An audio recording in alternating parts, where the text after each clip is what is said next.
tranquility.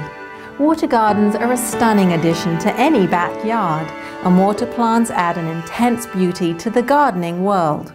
Self-watering and easy to maintain, water plants bring color, shape and texture to any water garden.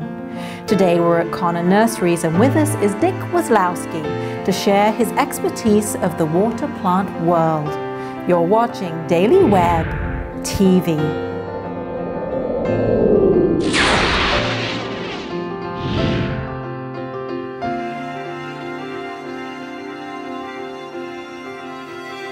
You have your pond all ready to go, and now comes the fun part, choosing your water plants.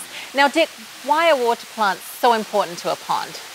Well, there is a rule of thumb when it comes to ponds and water plants, and that's that 60% to 70% of your pond should be covered in water plants, and that's to keep light and nutrients away from a plant like algae, which can take over a pond if you had no plants at all.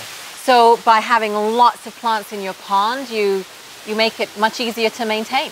Definitely. You gotta love that. Now, what are some of your favorite plants? And beyond being easy to maintain, what do water plants add? Well, they're very colorful. They offer exotic shapes, beautiful foliage, and beautiful blooms. What are some of the exotic shapes that you personally really love? The papyrus, which is very exotic and Egyptian. The water lotus, which has huge leaves and very colorful blooms. Right.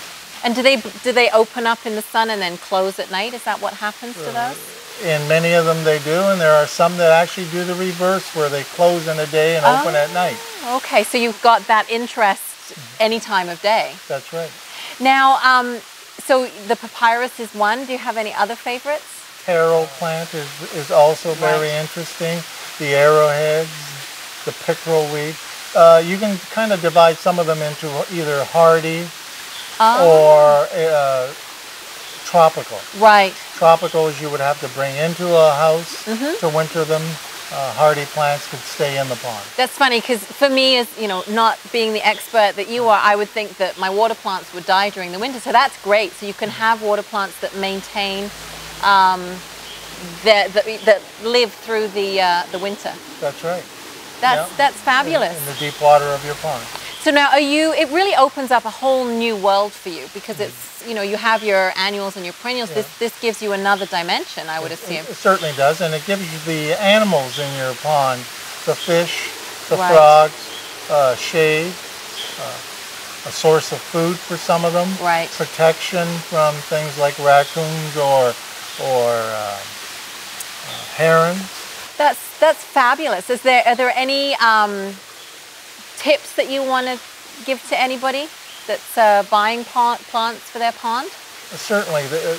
If you buy a sufficient number of plants, also a variety of them, floaters to submerged plants to marginal plants, one of the things that it also helps is in your budget.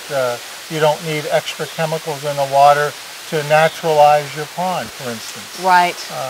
You don't need extra chemicals to hold down the algae. That sounds fabulous. So shape, color, texture, a wonderful natural habitat. And if you have more questions, you can visit connon.ca. The experts are always there to help you, and you can step into the wonderful world of water gardening. You've been watching Daily Web TV.